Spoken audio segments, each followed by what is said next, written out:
कहानी की शुरुआत होती है माया और उसके बेटे बेंजी से, जो अपनी दादी के घर फैमिली गेट टुगेदर के लिए जा रहे थे। ये गेट टुगेदर खास तौर पर माया के परिवार के लिए रखा गया था, क्योंकि माया कई सालों से अपनी माँ और अपने भाई से मिलने नहीं गई थी। असल में माया कई बार उनसे मिलने जाना चाहती थी, लेकिन हर बार उसका पति उसे रोक देता था। इस बार भी उसने माया को रोकने की कोशिश की, लेकिन माया ने उसकी बात नहीं मानी और बेंजी को साथ लेकर अपनी माँ के घर निकल पड़ी। अब रात हो चुकी थी।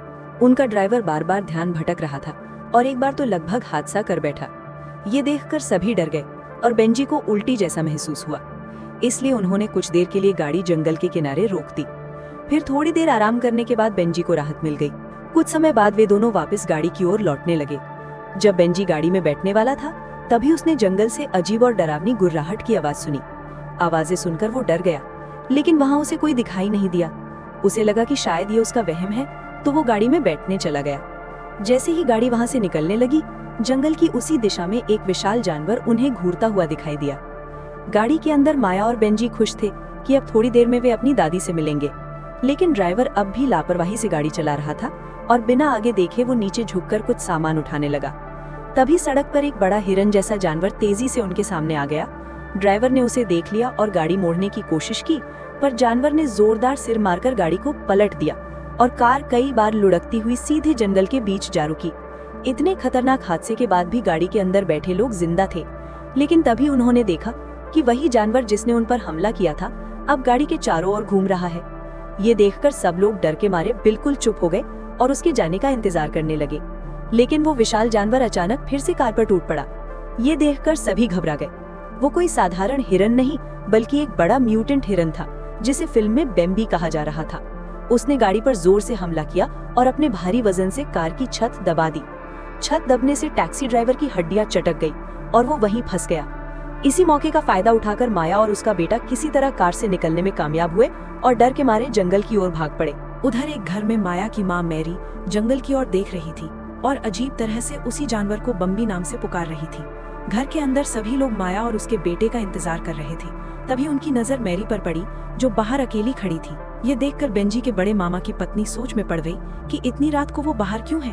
तभी बेंजी के छोटे मामा ने समझाया कि मैरी कई सालों से मानसिक स्थिति के शिकार हो चुकी थी और अक्सर अपने आप अकेली बाहर चली जाती थी। इसके बाद उन्होंने मैरी को अंदर लाकर सोफे पर बैठा दिया और उसी समय दरवाजे पर किसी ने दस्तक दी। दरवाजा खोला गया तो देखा वो और कोई नहीं बल्कि माया और उसका बेटा थे। अब माया ने सबको हादसे के बारे में बता दिया और तुरंत पुलिस को कॉल करने को कहा, लेकिन बेंजी के कजिन ब्रदर ने बताया कि यहाँ कोई सिग्नल नहीं है और टेलीफोन भी कई दिनों से बंद है। माया की कहानी सुनकर सबको ड्राइवर की चिंता होने लगी। हालात को देखते हुए छोटे मामा ने वहां जाने का फैसला किया और तुरंत वहां से निकल पड़ा। उसी जंगल में कुछ शिकारी अपनी गाड़ी से हादसे की जगह पर पहुंचे, मानो उन्हें पहले से ही पता हो कि वहां एक्सीडेंट हुआ है। वहां पहुंचकर उन्होंने गाड़ी के आसपास का इलाका खंगालना शुरू किया, लेकिन तभी जंगल से अचानक एक आवाज आई। ये सुनकर सभी शिकारी हथियार उठाकर सतर्क हो गए और उस आवाज की दिशा में जंगल के अंदर बढ़ गए। जंगल में वे सावधानी से शिकार की तलाश कर रहे थे। तभी एक शिकारी को पास से हल्की सरसराहट सुनाई दी, लेकिन वहां उसे कुछ दिखाई नहीं दिया। तभी उसे अचानक बाईं ओर से तेज आवाज आई और घबराकर उसने उसी दिशा में गोली चला दी। दुर्भाग्य से गोली किसी जानवर को नहीं बल्कि बेंजी के मामा को लगी और वो मौके पर ही गिर पड़ा। गोली की आवाज सुनकर बाकी शिकारी उसकी ओर दौड़े, लेकिन तब तक बहुत देर हो चुकी थी। बेंजी के मामा की मौत हो चुकी थी। किसी इंसान को मारने की वजह से वे पुलिस को बुलाने से डर गए और अंत में लाश छिपाने का फैसला कर लिया। उधर घर में मैरी अपने नोटबुक में काले साए जैसा बड़ा सींगों वाला डरावना जानवर बना रही थी। उसने वो डरावनी ड्राइंग दीवार पर टांग दी और कुछ ही देर बाद माया की नजर उस पर पड़ी। एक विशाल सींगों वाला जानवर हमला करता हुआ दिख रहा था। इसे देखते ही माया के रोंगटे खड़े हो गए। इसी बीच लिविंग रूम में मैरी बेहद डरी हुई नजर आ रही थी। उसने लैंप बंद किया और खिड़की के बाहर घूरने लगी। बेंजी भी वहां था और अपनी दादी को इस तरह देखकर हैरान रह गया। वो चुपचाप उनके पास जाकर खड़ा हो गया, मानो समझना चाहता हो कि उन्हें अचानक इतना डर क्यों लग रहा है। अचानक एक मरा हुआ पक्षी धड़ाम से खिड़की पर आ गया। ये देखकर दोनों डर गए। तभी लॉन की लाइटें बार बार झपकने लगी और अगले ही पल खिड़की के बाहर वही विशाल जीव दिखाई दिया जिसने पहले उन पर हमला किया था। बेंजी घबरा गया और जोर से अपनी माँ को बुलाने लगा। माया दौड़कर उनके पास पहुंची और खिड़की के बाहर झंका, लेकिन वहां अब कुछ नहीं था। तभी लाइटें दोबारा बुझी और तुरंत जल उठी। इस बार माया ने भी उस डरावने म्यूटेंट हिरन को साफ देखा। घबराकर उसने तुरंत बेंजी और मैरी को साथ लिया और वहां से निकल पड़ी। उसी क्षण वो विशाल हिरन खिड़की तोड़कर घर के अंदर कूद आया। रसोई में मौजूद बाकी तीनों ने ये भयानक आवाज सुनी और धीरे धीरे उस दिशा में बढ़े। अचानक अंधेरे से बेम्बी बाहर निकला। उसे देखते ही सबके होश उड़ गए। वो घबराकर काउंटर के पीछे छिप गई, जबकि उसके पति और बेटा किचन की खिड़की से बाहर निकल गए। वो औरत बुरी तरह डर चुकी थी। अचानक उसे सिर पर पानी की बूंदें गिरती महसूस हुई। जैसे ही उसने ऊपर देखा, जानवर ने जोरदार दहाड़ मारी। औरत घबराकर बाथरूम की ओर भागी और दरवाजा बंद कर लिया, लेकिन वो म्यूटेंट हिरन दरवाजा तोड़कर जबरदस्त ताकत से अंदर घुस आया। वो खिड़की से कूदकर भागना चाहती थी, मगर अब बहुत देर हो चुकी थी। उसकी पीठ पर उस जानवर के नुकीले सींगों का वार हो चुका था। उधर परिवार के बाकी लोग जल्दी से ट्रेलर में जाकर बैठ गए और उस औरत के लौटने का इंतजार करने लगे। तभी उन्होंने देखा कि वो औरत उनकी तरफ भाग रही है, लेकिन उसके पीछे बम्बी भी दौड़ता आ रहा था। अगले ही पल वो म्यूटेंट हिरन उस पर टूट पड़ा और अपने विशाल नुकीले सींगों से उसे बीच से चीर दिया। ये खौफनाक दृश्य देखकर पूरा परिवार दहशत में जम गया, लेकिन उन्होंने हिम्मत जुटाई, खुद को संभाला और ट्रेलर का इंजन स्टार्ट कर दिया। वे तुरंत वहां से भाग निकले, मगर म्यूटेंट हिरन भी उनके पीछे दौड़ पड़ा। अब हालात और भी खतरनाक हो चुके थे। बम भी ट्रेलर के पास पहुंचकर उस पर हमला करने लगा। गाड़ी को सड़क से हटाने और पलटाने की कोशिश करता रहा, लेकिन आखिरी समय में बेंजी के मामा ने गाड़ी की रफ्तार बढ़ाई और किसी तरह सबको उस भयानक जानवर से सुरक्षित दूर ले गया। इसी बीच वही शिकारी भी उनके घर पहुंच चुके थे। वहां उन्होंने उस औरत की लाश देखी, लेकिन उनके चेहरे पर कोई हैरानी नहीं थी, मानो उन्हें पहले से ही पता हो कि उसे किसने मारा है। उधर भागते हुए परिवार ने थोड़ी राहत की सांस ली, लेकिन कुछ ही देर बाद उन्हें गाड़ी रोकनी पड़ी, क्योंकि रास्ते में एक बड़ा पेड़ गिरा हुआ मिला। सभी लोग कार से उतरकर हालात देखने लगे। बेंजी अपनी दादी से अपने पिता के बारे में बात कर रहा था, तभी उसे जमीन पर एक फ्लेयर पड़ा मिला और उसे अपने पास रख लिया। इसके बाद बेंजी ड्राइवर सीट पर बैठा था, जबकि मामा रस्सी से पेड़ हटाने की तैयारी करने लगे। तभी बेंजी ने अचानक रोड से आती अजीब सी आवाज सुनी और सामने देखा तो वही भयानक म्यूटेंट हिरन खड़ा था। घबराहट में उसने जोर से गाड़ी का एक्सेलरेटर दबा दिया।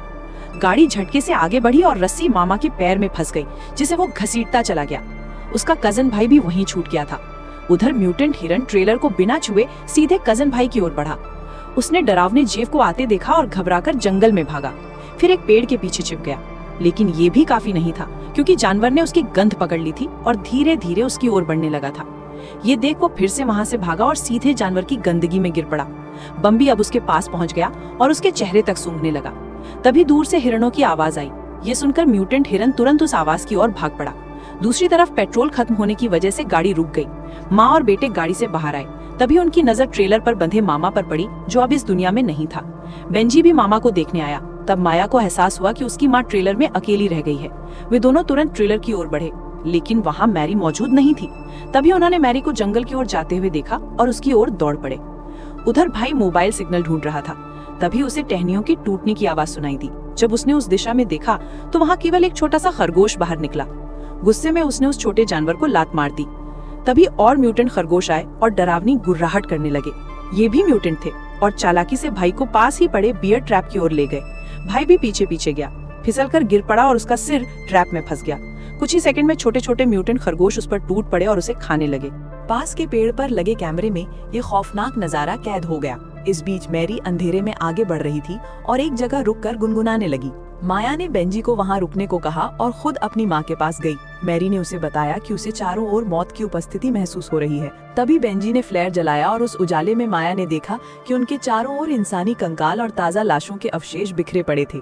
जैसे ही रोशनी बुझी, उन्हें पास से कोई आवाज सुनाई दी। धुंध और अंधेरे में बेंजी ने वही विशाल म्यूटेंट जानवर उन्हें घूरते हुए देखा। जानवर के डरावने गुर्राने पर परिवार वहां से जान बचाकर भागने लगा। किस्मत से वे सड़क तक पहुंच गए और वहां उन्होंने एक गाड़ी आती हुई देखी। गाड़ी में वही शिकारी मौजूद थे। शिकारी के लीडर ने बोला कि वे उन्हें उनके घर ले जाएंगे, जहां से पुलिस को बुलाया जा सकेगा। लेकिन माया को ये नहीं पता था कि ये शिकारी उसी खतरनाक म्यूटेंट हिरन बम्बी को फंसाने का जाल बिछा रहे थे। इसके बाद वे जंगल में एक शेड के पास पहुंचे। जैसे ही सभी लोग गाड़ी से उतरे, शेड के एक कोने से आवाज आई। ये सुनकर लीडर ने अपनी बंदूक उठा ली और बाहर किसी को आने के लिए कहा। जब आदमी बाहर आया तो बेंजी ने देखा कि वो उसका बाप था। माया थोड़ी देर के लिए हैरान रह गई, क्योंकि उसे ये नहीं पता था कि उसका पति हर बार बिजनेस ट्रिप का बहाना बनाकर इन शिकारी गैंग के साथ काम करता था। कुछ ही मिनट बाद पति ने माया से बात शुरू की और गुस्से में उसे डांटा कि इतने बार मना करने के बावजूद वो उसकी माँ के घर क्यों चली गई थी। माया ने भी सवाल उठाया कि वो हर बार बिजनेस का बहाना बनाकर यहाँ क्यों आता है। ये बहस बेंजी ने सुनी और अपने माँ बाप की स्थिति देखकर दुखी हो गया। गुस्से और मायूसी में वो घर से बाहर चला गया। बाहर वो जंगल की ओर गया, तभी उसे हिरण की गुर्राहट सुनाई दी। वो आवाजों का पीछा करते हुए एक जगह पहुंचा, जहां उसने देखा कि दो शिकारी एक हिरण के बच्चे को पिंजरे में ले जा रहे हैं। घर के अंदर माया ऑपरेटिव रूम में गई और सीधे फोन उठाकर पुलिस को कॉल करने लगी, लेकिन लीडर ने उस पर बंदूक तान दी और उसे फोन करने से रोक दिया। ये देखकर माया ने अपने पति की ओर देखा, लेकिन उसने उससे नजरें चुरा ली। तभी माया की नजर कंप्यूटर स्क्रीन पर पड़ी, जिस पर कई भयानक और मॉडिफाइड जानवर दिखाई दे रहे थे। उसने उनसे पूछा कि असल में यहाँ क्या चल रहा है। लीडर ने बताया कि वे क्लीन अप ग्रुप हैं जो म्यूटेंट जानवरों को पकड़कर ब्लैक मार्केट में बेचते हैं। अब माया अपने पति पर और भी ज्यादा गुस्सा हो गई थी, क्योंकि उसी की वजह से उनका बेटा अब इस खतरे में था। वो सीधे मैरी के पास गई, लेकिन वहाँ बेंजी मौजूद नहीं था। माया डर गई और उसे ढूंढने बाहर चली गई।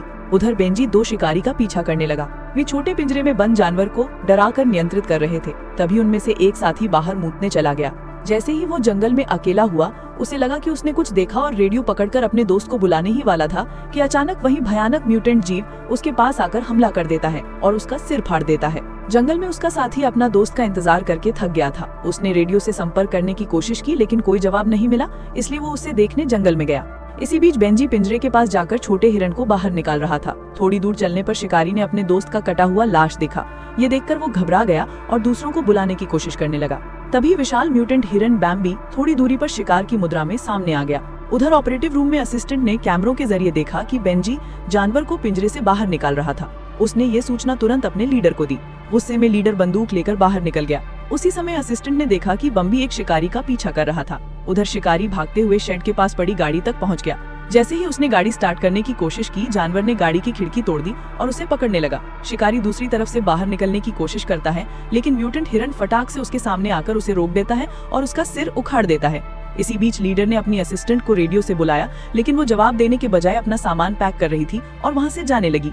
तभी उसने बम्बी को आते हुए देख लिया। लेडी मैरी भी लिविंग रूम में थी और उन्होंने देखा कि विशाल म्यूटेंट जानवर कमरे में घुस रहा है और निगलने के इरादे से उनके पास बढ़ रहा था। लेकिन तभी जानवर को साइड से कोई आवाज सुनाई दी और वो उस तरफ मुड़ गया। वो आवाज असिस्टेंट ने गलती से की थी, जो अब छिपे हुए कैबिन में बैठकर जानवर की चले जाने का इंतजार करने लगी। लेकिन अचानक वही म्यूटेंट दरवाजे पर हमला कर देता है। असिस्टेंट समझ गई कि जानवर जल्दी ही अंदर आ जाएगा। डर के मारे उसने कई गोलियां चलाई, लेकिन एक भी गोली जानवर को नहीं लगी। गलती से उसने पास रखे गैस कैनिस्टर पर गोली चला ली, जिससे जोरदार धमाका हुआ और आधा शेड पूरी तरह नष्ट हो गया। इसी बीच जंगल में लीडर ने बेंजी को ढूंढ लिया। तभी उसकी माँ माया अपने पति के साथ वहां पहुंच गई। लीडर ने बेंजी से जानवर उसे सौंपने को कहा, लेकिन बेंजी ने जानवर को सौंपने से मना कर दिया। उसकी बाप ने भी जोर देकर कहा, लेकिन बेंजी ने उसकी भी बात मानी नहीं। तभी चारों तरफ हल्की गुर्राहट गूंजने लगी। डरते हुए सभी ने पीछे मुड़कर देखा तो वो विशाल म्यूटेंट जानवर अब भी जिंदा था और उनकी तरफ घूर रहा था। जानवर सीधे लीडर की ओर दौड़ा। ये देखकर लीडर ने उस पर गोली चलाई, लेकिन बेम्बी ने उसे चकमा दे दिया और अपने सिंहों से उड़ा दिया। इसी बीच माया और उसका पति आपस में बहस करने लगे, जबकि जानवर धीरे धीरे बेंजी की ओर बढ़ रहा था। बेंजी का पिता ये देखकर भी कुछ नहीं किया और डर के मारे वहां से भाग गया। अब माया के पास कोई विकल्प नहीं था। उसने जानवर का ध्यान खुद पर खींचा और बेंजी से भागने को कहा, लेकिन बेंजी ने उसकी बात नहीं मानी और जानवर के सामने खड़ा हो गया। उसने अपनी माँ से कहा कि वो उस छोटे हिरण को अकेला नहीं छोड़ेगा। तभी माया को समझ आया। उसने अपने बेटे से चुप रहने को कहा और खुद छोटे हिरण की ओर बढ़ गई। पहली बार उस दरिंदे जैसे हिरण ने अपने बच्चे को देखकर नरमी और अपनापन दिखाया। अब सब कुछ साफ हो गया। इस म्यूटेंट हिरण की सारी हिंसा इंसानों से बदला लेने के लिए नहीं, बल्कि अपने छोटे बच्चे को वापस पाने के लिए थी। असल में जब ये हिरण बहुत छोटा था, तभी शिकारी ने उसकी माँ को मार दिया था। उसके बाद से जंगल की बेहतरीन कटाई शुरू हो गई और उसका रहने का ठिकाना छिन गया। परिवार के बाकी सदस्य एक एक कर हादसों में मरते गए और केमिकल से भर पानी पीने के कारण उसका शरीर धीरे धीरे राक्षसी रूप में बदल गया। यही वजह थी कि मासूम खरगोश भी अब खूंखार जानवरों जैसे बन गए थे। फिर भी इस मॉन्स्टर के अंदर कहीं ना कहीं उसकी माँ का दिल अभी जिंदा था। जब उसने अपने बच्चे को सुरक्षित देखा तो उसने फैसला किया कि माया और बेंजी को छोड़ देना चाहिए। इसी बीच लीडर जो अभी जीवित था, उसने हिरण की टांग में गोली मारी और उसे गिरा दिया। वो गुस्से में लगातार गोली चलाता रहा, लेकिन तभी किसी ने उसे गोली मार दी और वो कोई नहीं बल्कि लेडी मैरी थी। वो खुश हुई कि उसका पोता सुरक्षित है, लेकिन दुर्भाग्य से विशाल म्यूटेंट हिरण कई चोटों के कारण मर गया और उसका बच्चा अब इस दुनिया में अकेला रह गया। कहानी के आखिरी मोड़ पर बेंजी का बाप अपनी कार लेकर वहाँ से भाग रहा था। तभी उसने पीछे की सीट से कुछ आवाज सुनी और गाड़ी रोक दी। उसने बैक सीट देखी, लेकिन वहाँ कुछ नहीं मिला। जब उसने सामने मुड़कर देखा तो पाया कि म्यूटेंट खरगोश डैशबोर्ड पर बैठा था। बाप वहां से भागने की कोशिश करता है, लेकिन छोटे और खतरनाक जानवर के जोरदार हमले से हैरान रह जाता है और इसी के साथ ही मूवी यही खत्म होती है। सो गाइज, अगर वीडियो पसंद आए तो लाइक कर देना, चैनल को सब्सक्राइब कर लेना। मैं सानिया, मिलती हूँ आपसे अगली वीडियो में।